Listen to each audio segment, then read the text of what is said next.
Fellow Americans, distinguished guests, friends, imagine waking up tomorrow in a world where America no longer calls the shots, where our economic might has withered, our technological edge blunted, and our national security compromised. This isn't the plot of some dystopian novel. It's the future that we are sleepwalking into if we don't change course right now. We face a challenge that will define our generation, decoupling from China. But our greatest hurdles aren't across the Pacific, they're right here at home. We're fumbling the ball through a constant series of unforced errors, and it's high time we get our head in the game. But before we jump in, let me give you just a little bit about who I am and why I'm standing up here. In many ways, I'm living testament to the American dream and the American nightmare. I was born in South Baltimore. I grew up in a working-class suburb, Harford County, for anybody local. And to give you just a quick sense of what it was like growing up there, the 4th of July parade was one of the highlights of the year for my family. The Stars and Stripes Forever still gives me goosebumps. We didn't have a lot of money, but we were very happy. And my mom's insistence on education opened doors that I never even knew existed. Fast forward, and I've walked the halls of Wall Street and Silicon Valley as a corporate lawyer. I've worked in China, I've studied in Russia, I've launched 3 startups, and now I live with my family near Malibu. But I've also seen the dark side of the American experience. The forever wars that Eisenhower warned us about. As a young kid, my family, like many others, was torn apart when my father came back from Vietnam, a very different man.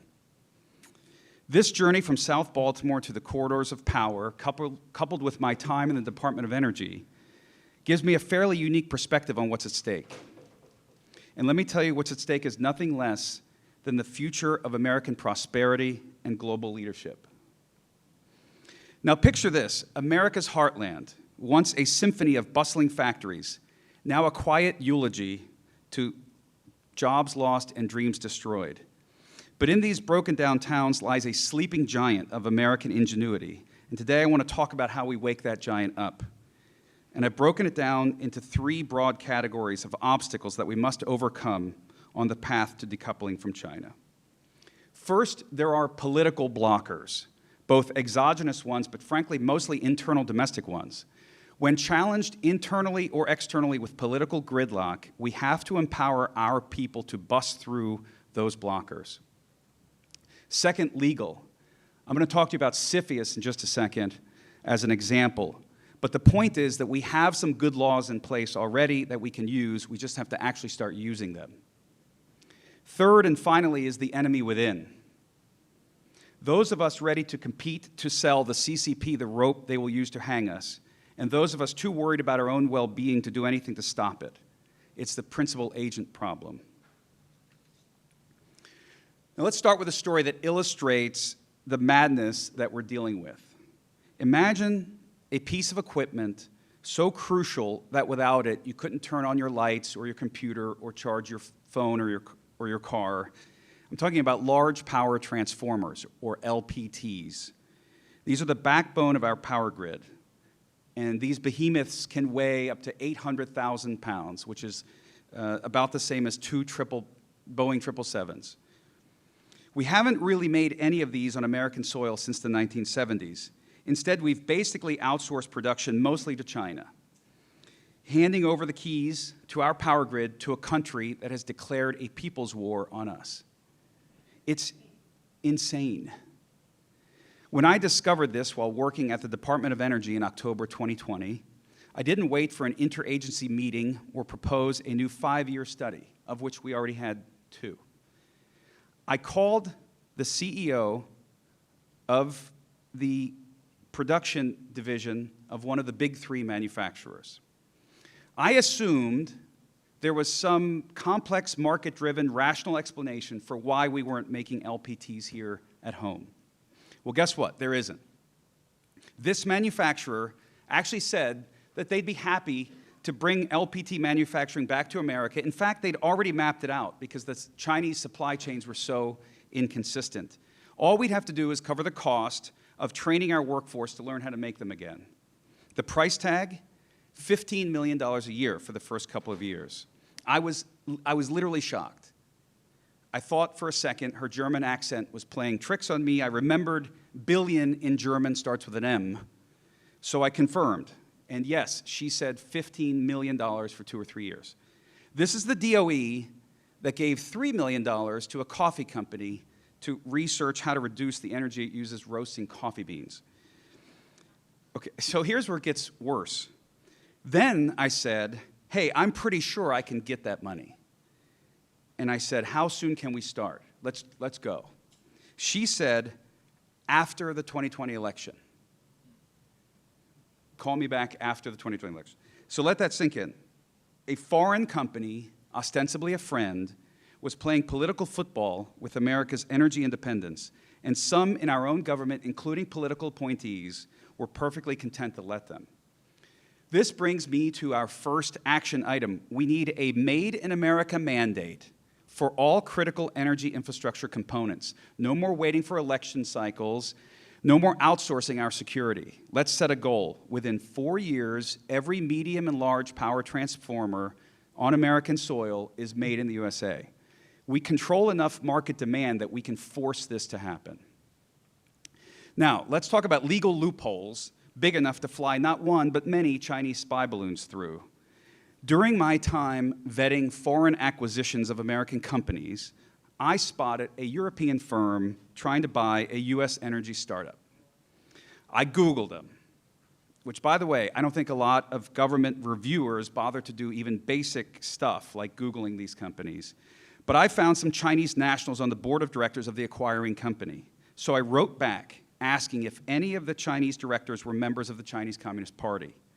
You'd think this is a pretty straightforward question, right? I mean, boards control companies, that's how corporate governance works, and we were at least ostensibly supposed to be assessing the risks of foreign-controlled companies buying American assets that are relevant to national security. Well, wrong. The American lawyers, our own people, indignantly protested that it was inappropriate for me to ask about political party affiliation and refused to answer my question. It's like having a world-class security system for your home and then leaving a spare key under the mat and a code to the alarm with a big sign saying, intruders come in this way.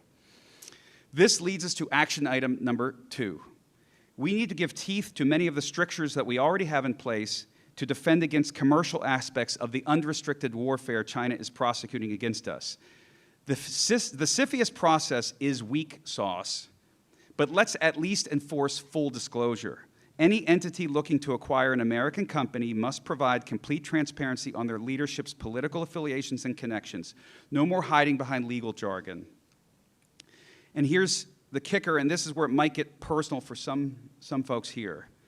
Our most elite law firms, like the ones right here on K Street, are being paid top dollar by Chinese interests to run circles around our government lawyers. When you're making $175,000 a year as a government lawyer, and the guy across the table is pulling in $2 or $3 million at a partner at a big firm, who do you think has the upper hand? And it's not just about skill, okay? That government lawyer may be secretly or not so secretly fantasizing about that big firm partner realizing that he's found a diamond in the rough and will offer him a job on the spot so that he finally gets the fancy office and the big salary that he's so certain he deserves. And this brings me to my final point, the enemy within. It's essentially a principal-agent problem, which is just a fancy way of saying that many people in government care more about their next job than their current one. Here's another real-world example. At DOE, when I asked for a simple list of foreigners working in our national labs, I hit a brick wall, but not from China, and not from the careers, but from our own team, from the appointees. Suddenly, they needed interagency cooperation and meetings about other meetings to have more meetings. Translation, don't rock the boat, Dave. I've got a cushy private sector job lined up after this. So here's action item number 3. Let's create a Patriot Pledge for all political appointees working in national security. The current ethics rules for getting private sector jobs after government service are a convoluted joke written by some of the very people who are the most excited to use those loopholes that they're writing in. So let's keep it simple. All presidential appointees should agree to a lifetime ban to work for or on behalf of CCP-controlled firms, including Hikvision, thank you, Hikvision, Temu, Huawei, DJI, TikTok, ZTE, and all the others. And yes, this would have applied to Tony Podesta and Loretta Lynch. Serve America now and forever, or don't serve at all.